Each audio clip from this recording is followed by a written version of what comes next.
जय श्री राम। प्रिय मित्रों, श्री रामचरितमानस बालकांड दोहा संख्या 151 से 160 तक मैं पठन करने जा रहा हूं। आप लोग ध्यानपूर्वक श्रवण करेंगे। अर्थ के साथ में यदि आप श्रवण करते हैं तो आपको पूर्ण लाभ मिलेगा।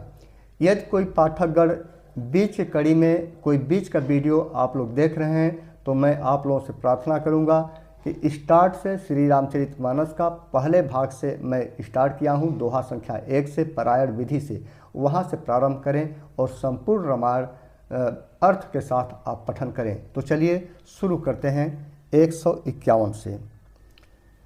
सुन मृदु गुढ़ रुचिर बर रचना, कृपा सिंधु बोले मृदु बचना। जो कछ रुचि तुम्हरे मन माही, मैं सो दिन सब संशय नाही। रानी की कोमल गुढ़ और मनोहर श्रेष्ठ वाक्य रचना सुनकर कृपा के समुद्र भगवान कोमल वचन बोले, तुम्हारे मन में जो कुछ इच्छा है वह सब मैंने तुमको दे दिया, इसमें कोई संदेह न समझना। मातु विवेक अलौकिक तोरे, कबहु न मिटहि अनुग्रह मोरे। बंदी रचना मनु कहूँ बहोरी, अवर एक बिनती प्रभु मोरी। हे माता, मेरी कृपा से तुम्हारा अलौकिक ज्ञान कभी नष्ट न होगा। तब मनु ने भगवान के चरणों की वंदना करके फिर कहा, हे प्रभु, मेरी एक विनती और है। सुत विषयिक तव पद रति होऊँ, मोहि बड़ मूढ़ कहे किन को। मन बिनु फन जिम जल बिनु मीना, मम जीवन तिम तुम्हि अधीना। आपके चरणों में मेरी वैसी ही प्रीत हो जैसे पुत्र के लिए पिता की होती है, चाहे मुझे कोई भी बड़ा भारी मूर्ख ही क्यों न कहे। जैसे मणि के बिना सांप और जल के बिना मछली नहीं रह सकती, वैसे ही मेरा जीवन आपके अधीन रहे, अर्थात आपके बिना न रह सके। असबरु मागी चरण गहि रहूँ, एव मस्त करुणा निध कहूँ। अब तुम मम अनुशासन मानी, बसहु जाई सुरपति रजधानी। ऐसा वर मांग कर राजा भगवान के चरण पकड़े रह गए। तब दया के निधान भगवान ने कहा, ऐसा ही हो, अब तुम मेरी आज्ञा मानकर देवराज इंद्र की राजधानी अर्थात अमरावती में जाकर वास करो। तहि कर भोग विशाल तात, गए कछु काल पुनि। होई हूँ अवध भुआल, तब मैं होब तुम्हार सुत। हे तात, वहाँ स्वर्ग के बहुत से भोग भोग कर कुछ काल बीत जाने पर तुम अवध के राजा होगे, तब मैं तुम्हारा पुत्र होऊंगा। इच्छा मैं नर बेस संवारे, होई हूँ प्रगट निकेत तुम्हारे। असन सहित देह धरी ताता, करी हूँ चरित भगत सुखदाता। इच्छा निर्मित मनुष्य रूप सजकर मैं तुम्हारे घर प्रकट होऊंगा। हे तात, मैं अपने अंशों सहित देह धारण करके भक्तों को सुख देने वाले चरित्र करूँगा। जे सुनि सादर नर बड़ भागी, भवतरि हईं ममता मद त्यागी। आदि शक्ति जहि जग उपजाया, सो अवतर ही मोरी यह माया। जिन चरित्रों को बड़े भागशाली मनुष्य आदर सहित सुनकर ममता और मद त्याग कर भवसागर तर जाएंगे, आज शक्ति यह मेरी स्वरूप भूता माया भी जिसने जगत को उत्पन्न किया है अवतार लेगी। पुरौब मैं अभिलाष तुम्हारा, सत्य सत्य पन सत्य हमारा। पुनि पुनि अस कहीं कृपा निधाना, अंतर्धान भय भगवाना। इस प्रकार मैं तुम्हारी अभिलाषा पूरी करूँगा। मेरा प्रण सत्य है और सत्य है, सत्य है। कृपा निधान भगवान बार बार ऐसा कहकर अंतर्धान हो गए। दंपति उर धरि भगत कृपाला, तेहि आश्रम निवसे कछु काला। समय पाई तनु तज अनयासा, जाय किन्ह अमरावती बासा। वे स्त्री पुरुष राजा रानी भक्तों पर कृपा करने वाले भगवान को हृदय में धारण करके कुछ काल तक उस आश्रम में रहे। फिर उन्होंने समय पाकर सहज ही बिना किसी कष्ट के शरीर छोड़कर अमरावती अर्थात इंद्र की पुरी में जाकर वास किया। यह इतिहास पुनित यति, उमहि कही वृष केतु। भरद्वाज सुनु अपर पुनि, राम जन्म कर हेतु। याज्ञवल्क्य जी कहते हैं, हे भरद्वाज, इस अत्यंत पवित्र इतिहास को शिव जी ने पार्वती से कहा था। अब श्री राम के अवतार लेने का दूसरा कारण सुनो। सुन मुनि कथा पुनित पुरानी, जो गिरिजा प्रति शंभु बखानी। विश्व विदित एक कय कय देसु, सत्य केतु तह बसई नरेसु। हे मुनि, वह पवित्र और प्राचीन कथा सुनो जो शिव जी ने पार्वती से कही थी। संसार में प्रसिद्ध एक कैकय देश है, वहाँ सत्य केतु नाम का राजा रहता था। धर्म धुरंधर नीति निधाना, तेज प्रतापशील बलवाना। तहि के भय जुगल सुत बीरा, सब गुण धाम महारन धीरा। वह धर्म की धूरी को धारण करने वाला, नीत की खान, तेजस्वी, प्रतापी, सुशील और बलवान था। उसके 2 वीर पुत्र हुए जो सब गुणों के भंडार और बड़े ही रणधीर थे। राजधनी जो जेठ सुत आही, नाम प्रताप भानु असताही। अपर सुतहि अरिमर्दन नामा, भुजबल अतुल अचल संग्रामा।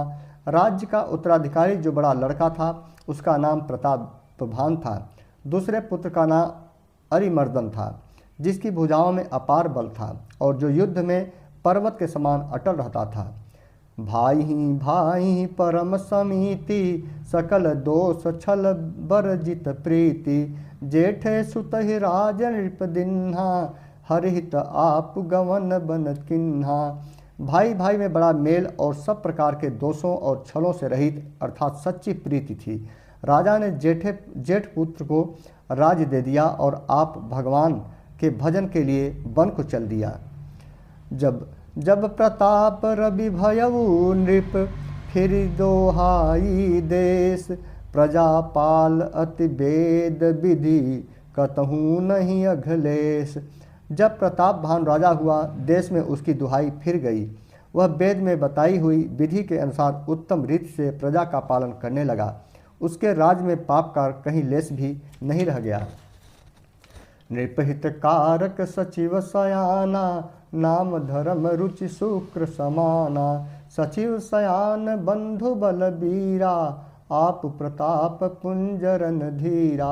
राजा का हित करने वाला और शुक्राचार्य के समान बुद्धिमान धर्म रुचि नामक उसका मंत्री था। इस प्रकार बुद्धिमान मंत्री और बलवान तथा वीर भाई के साथ ही स्वयं राजा भी बड़ा प्रतापी और रणधीर था। सेन संग चतुरंग अपारा, अमित सुभट सब समर जुझारा। सेन बिलो की राउ हरसाना, अरुबाजे गह गहे निशाना। साथ में अपार चतुरंगड़ी सेना थी, जिसमें असंख्य योद्धा थे जो सब के सब रण में जूझ मरने वाले थे। अपनी सेना को देखकर राजा बहुत प्रसन्न हुआ और घमासान नगाड़े बजने लगे। विजय हेतु कटकई बनाई, सुदिन साधि नृप चलेऊ बजाई। जह तह परी अनेक लड़ाई, जीते सकल भूप बरियाई। दिग्विजय के लिए सेना सजाकर वह राजा शुभ दिन अर्थात मुहूर्त साध कर और डंका बजाकर चला। जहाँ तहाँ बहुत सी लड़ाइयाँ हुई। उसने सब राजाओं को बलपूर्वक जीत लिया। सप्तदीप भुज बल बस किन्हे, लय लय दंड छाड़ि नृप दिन्हे। सकल अवनि मंडल तहि काला, एक प्रताप भानु महिपाला। अपनी भुजाओं के बल से उसने 7 दीपों भून खंडों को वश में कर लिया और राजाओं से दंड लेकर उन्हें छोड़ दिया। संपूर्ण पृथ्वी मंडल का उस समय प्रताप भानु ही एकमात्र चक्रवर्ती राजा था। 100 विश्व करि बाहुबल, निजपुर किन्ह प्रवेश। अर्थ धर्म कामादि सुख, सेवई समय नरेश। संसार भर को अपनी भुजाओं के बल से बस में करके राजा ने अपने नगर में प्रवेश किया। राजा अर्थ धर्म और काम आदि सुखों का समयानुसार सेवन करता था। भूप प्रताप भानु बल पाई, कामधेनु भय भूमि सुहाई। सब दुख बरजित प्रजा सुखारी, धर्मशील सुंदर नर नारी। राजा प्रताप भानु का बल पाकर भूमि सुंदर कामधेनु मनचाही वस्तु देने वाली हो गई। उनके राज्य में प्रजा सब प्रकार के दुखों से रहित और सुखी थी और सभी स्त्री पुरुष सुंदर और धर्मात्मा थे। सचिव धर्म रुचि हरिपद प्रीति, नृपहित हेतु सिखव नित नीति। गुरु सुन संत पितर महि देवा, करई सदा नृप सब कै सेवा। धर्म रुचि मंत्री का श्री हरि के चरणों में प्रेम था। वह राजा के हित के लिए सदा उसको नीति सिखाया करता था। राजा गुरु देवता संत पीतर और ब्राह्मण इन सब की सदा सेवा करता रहता था। भूप धर्म जे वेद बखाना, सकल करई सादर सुख माने। दीन प्रति देई विविधि विधि दाना, सुनई शास्त्र बर वेद पुराना। वेदों में राजाओं के जो धर्म बताए गए हैं, राजा सदा आदर पूर्वक और सुख मानकर उन सब का पालन करता था। प्रतिदिन अनेक प्रकार के दान देता और उत्तम शास्त्र वेद और पुराण सुनता था।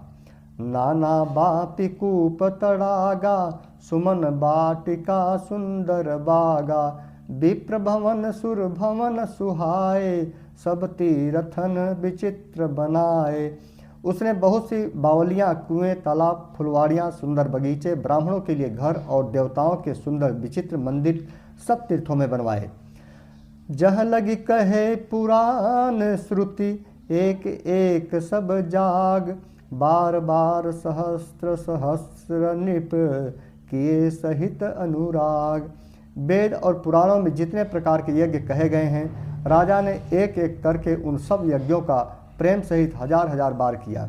हृदय न कछु फल अनुसंधाना, भूप विवेक परम सुजाना। करई जे धर्म कर्म मन बानी, वासुदेव अर्पित नृप ज्ञानी। राजा के हृदय में किसी फल की टोह कामना न थी। राजा बड़ा ही बुद्धिमान और ज्ञानी था। वह ज्ञानी राजा कर्म, मन और वाणी से जो कुछ भी धर्म करता था, सब भगवान वासुदेव के अर्पित कर देता था। चढ़ी बर बाजी बार एक राजा, मृगया कर सब साज समाजा। विंध्याचल गभीर बन गयऊँ, मृग पुनीत बहु मारत भयऊँ। एक बार वह राजा एक अच्छे घोड़े पर सवार होकर शिकार का जब सामान सजाकर विंध्याचल के घने जंगल में गया, वहाँ उसने बहुत से उत्तम उत्तम हिरन मारे। फिरत विपिन नृप दिख बराहूँ, जनु बन दुरेऊ ससिंह ग्रसिराहूँ। बड़ विध नहीं समात मुख माही, मनहु क्रोध बस उगिलत नाही। राजा ने वन में फिरते हुए एक सूअर को देखा, अर्थात दांतों के कारण वह ऐसा दिख पड़ता था मानो चंद्रमा को ग्रस कर मुंह में पकड़कर राहु वन में आ छिपा हो। चंद्रमा बड़ा होने से उसके मुंह में समाता नहीं था और मानो क्रोधवश वह भी उसे उगलता नहीं है। कोल कराल दसन छवि गाई, तनु विशाल पीवर अधिकाई। घुर घुरात है आरों पाए, चकित बिलोकत कान उठाए। यह तो सूअर के भयानक दांतों की शोभा कही गई। इधर उसका शरीर भी बहुत विशाल और मोटा था। घोड़े की आहट पाकर वह घुरघुराता हुआ कान उठाए चौकन्ना होकर देख रहा था। नील महीधर शिखर सम, देख विशाल बराहु। चपरि चलेऊ है सुटुक नृप, हाकिन होई निबाहु। नील पर्वत के शिखर के समान विशाल शरीर वाले उस सूअर को देखकर राजा घोड़े को चाबुक लगाकर तेजी से चला और उसने सूअर को ललकारा कि अब तेरा बचाव नहीं हो सकता। आवत देख अधिक रव बाजी, चले बराह मरुत गति भाजी। तुरत किन्ह नृप सर संघाना, मही मिल गयो बिलोकत बाना। अधिक शब्द करते हुए घोड़े को अपनी तरफ आता देखकर सूअर पवन वेग से भाग चला। राजा ने तुरंत ही बाण को धनुष पर चढ़ाया। सूअर बाण को देखते ही धरती में दुबक गया। तकी तकी तीर महिष चलावा, करि छल सूअर शरीर बचावा। प्रगटत तुरत जाई मृग भागा, ऋष बस भूप चले संग लागा। राजा तक तक कर तीर चलाता है, परंतु सूअर छल करके शरीर को बचाता जाता है। वह पशु कभी प्रकट होता है और कभी छिपता हुआ भागा जाता है और राजा भी क्रोध के बस उसके साथ उसके पीछे लगा चला जाता था। गयऊँ दूरी घन गहन बराहूँ, जह नाहिन गज बाज बिबाहूँ। अति अकेल बन विपुल कलेसु, तदपिन मृग मग तजई नरेसु। सुअर बहुत दूर ऐसे घने जंगल में चला गया जहाँ हाथी घोड़े का निवाह गम नहीं था। राजा बिल्कुल अकेला था और वन में क्लेश भी बहुत था। फिर भी राजा ने उस पशु का पीछा नहीं छोड़ा। कोल बिलो की भूप बड़ धीरा, भागी पैठ गिर गुहा गभीरा। अगम देख नृप अति पछिताई, फिरऊँ महाबन परऊँ भुलाई। राजा को बड़ा धैर्यवान देखकर सुअर भागकर पहाड़ की एक गहरी गुफा में जा घुसा। उसमें जाना कठिन देखकर राजा को बहुत पछता कर लौटना पड़ा, पर उस घोर वन में वह रास्ता भूल गया। खेद खिन्न क्षुधित त्रिषित, राजा बाजी समेत। खोजत व्याकुल सरित सर, जल बिन भयउ अचेत। बहुत परिश्रम करने से थका हुआ और घोड़े समेत भूख प्यासे से व्याकुल राजा नदी तालाब खोजता खोजता पानी बिना बेहाल हो गया। फिरत विपिन आश्रम एक देखा, तह बस नृपति कपट मुनि भेसा। जासु देश नृपलिन्ह छड़ाई, समर सेन तज गयऊँ पराई। वन में फिरते फिरते उसने एक आश्रम देखा। वहाँ कपट से मुनि का भेष बनाए एक राजा रहता था, जिसका देश राजा प्रताप भानु ने छीन लिया था और जो सेना को छोड़कर युद्ध से भाग गया था। समय प्रताप भानु कर जानी, आपन अति असमय अनुमानी। गयऊँ न गृह मन बहुत गलानी, मिला न राजहि नृप अभिमानी। प्रताप भानु का समय अच्छे दिन जानकर और अपना कुसमय बुरे दिन अनुमान कर उसके मन में बड़ी ग्लानि हुई। इससे वह न तो घर गया और न अभिमानी होने के कारण राजा प्रताप भानु से ही मिला। रिस उर मारी रंक जिमि राजा, विपिन बसई तापस के साजा। तासु समीप गवन नृप किन्हा, यह प्रताप रवि तेहि तब चिन्हा। दरिद्र की भांत मन ही में क्रोध को मारकर वह राजा तपस्वी के वेश में वन में रहता था। राजा अर्थात प्रताप भानु उसी के पास गया। उसने तुरंत पहचान लिया कि यह प्रताप भानु है। राउ त्रिषित नहीं सो पहचाना, देख सुबेश महामुनि जाना। उतरि तुरगते किन्ह प्रणामा, परम चतुर कहूँ निज नामा। राजा प्यासा होने कारण व्याकुलता में उसे पहचान न सका। सुंदर वेश देखकर राजा ने उसे महामुनि समझा और घोड़े से उतरकर उसे प्रणाम किया, परंतु बड़ा चतुर होने के कारण राजा ने उसे अपना नाम नहीं बतलाया। भूपति त्रिशत बिलो की तही, सरबरुदिन्ह देखाई। मज्जन पान समेत है, किन्ह नृपति हरसाई। राजा को प्यासा देखकर उसने सरोवर दिखला दिया। हर्षित होकर राजा ने घोड़े सहित उसमें स्नान और जलपान किया। गए श्रम सकल सुखी नृप भयऊँ, निज आश्रम तापस ले गयऊँ। आसन दिन अस्तर बिजानी, पुनि तापस बोले मृदुबानी। सारी थकावट मिट गई, राजा सुखी हो गया। तब तपस्वी उसे अपने आश्रम में ले गया और सूर्यास्त का समय जानकर उसने राजा को बैठने के लिए कहा, आसन दिया। फिर वही तपस्वी कोमल वाणी से बोला, को तुम कस बन फिरहूँ अकेले, सुंदर जुबा जीव पर हेले। चक्रवर्ती के लक्षण तोरे, देखत दया लागी अति मोरे। तुम कौन हो? सुंदर युवक होकर जीवन की परवाह न करके वन में अकेले क्यों फिर रहे हो? तुम्हारे चक्रवर्ती राजा के से लक्षण देखकर मुझे बड़ी दया आती है। नाम प्रताप भानु अवनीसा, तासु सचिव मैं सुनहु मुनीसा। फिरत अहेरे परऊँ भुलाई, बड़े भाग देखूँ पद आई। राजा ने कहा, हे मुनीश्वर सुनिए, प्रताप भानु नाम का एक राजा है, मैं उसका मंत्री हूँ। शिकार के लिए फिरते हुए राह भूल गया हूँ। बड़े भाग से यहाँ आकर मैंने आपके चरणों के दर्शन पाए। हम कह दुर्लभ दरस तुम्हारा, जानत हो कछु भल हो निहारा। कहि मुनि तात भयऊँ अधियारा, जो जन सत्तर जर नगर तुम्हारा। हमें आपका दर्शन दुर्लभ था, इससे जान पड़ता है कुछ भला होने वाला है। मुनि ने कहा, हे तात, अंधेरा हो गया, तुम्हारा नगर यहाँ से 70 योजन पर है। निशा घोर गंभीर बन, पंथ न सुनहु सुजान। बसहु आज अस जानि तुम, जायहु होत बिहान। हे सुजान, सुनो, घोर अंधेरी रात है, घना जंगल है, रास्ता नहीं है। ऐसा समझकर तुम आज यहीं ठहर जाओ, सवेरा होते ही चले जाना। तुलसी जसी भवत व्यता, तैसी मिलई सहाय। आपनु आवई ताहि पाही, ताहि जहाँ लय जाय। तुलसीदास जी कहते हैं, जैसी भवितव्यता होनहार होती है, वैसे ही सहायता मिल जाती है। या तो वह आप ही उसके पास आती है या उसको वहाँ ले जाती है। भले ही नाथ आयस धरि सीसा, बाधि तुरग तरु बैठ महिषा। नृप बहु भांति प्रशंस उताही, चरण बंदे निज भाग्य सराही। हे नाथ, बहुत अच्छा, ऐसा कहकर और उसकी आज्ञा सिर चढ़ाकर घोड़े को वृक्ष से बांधकर राजा बैठ गया। राजा ने उसकी बहुत प्रकार से प्रशंसा की और उसके चरणों की वंदना करके अपना भाग्य की सराहना की। पुनि बोले मृदु गिरा सुहाई, जान पिता प्रभु करऊँ ढिठाई।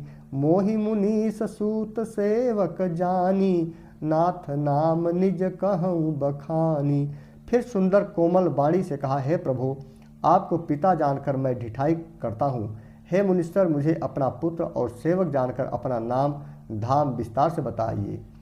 तेहि न जान नृप नृपहि सो जाना, भूप सुहृद सो कपट सुयाना। बैरिपुरी छत्री पुनि राजा, छल बल किन्ह चहै निज काजा। राजा ने उसको नहीं पहचाना, पर वह राजा को पहचान गया था। राजा को शुद्ध हृदय था, राजा तो शुद्ध हृदय का था और वह कपट करने में चतुर था। एक तो बैरी, फिर जात का छत्री, फिर राजा। वह छल बल से अपना काम बनाना चाहता था। समुझि राज सुख दुखित अराती, अवा अनल इव सुल गई छाती। सरल वचन नृप के सुनि काना, बयर संभारी हृदय हरसाना। वह शत्रु अपने राज सुख को समझ करके स्मरण करके दुखी था। उसकी छाती कुम्हार के आग की तरह भीतर ही भीतर सुलग रही थी। राजा के सरल वचन कान से सुनकर अपने बैर को याद कर वह हृदय में हर्षित हुआ। कपट बोरी बानी मृदल, बोले जुगुत समेत। नाम हमार भिखारी, अब निर्धन रहित निकेत। वह कपट में डुबोकर बड़ी युक्ति के साथ कोमल वाणी बोला, अब हमारा नाम भिखारी है, क्योंकि हम निर्धन और अनिकेत अर्थात घर द्वार हीन हैं। प्रिय मित्रों, यहाँ पर बालकांड का दोहा संख्या 160 संपन्न होता है। अगले कड़ी में आपसे 161 दोहा से 170 दोहा तक पठन करूँगा। आप लोग श्रवण करेंगे, अर्थ के साथ में आप लोग श्रवण कर रहे हैं, ये बहुत बड़ी भाग्य की बात है। जय श्री राम।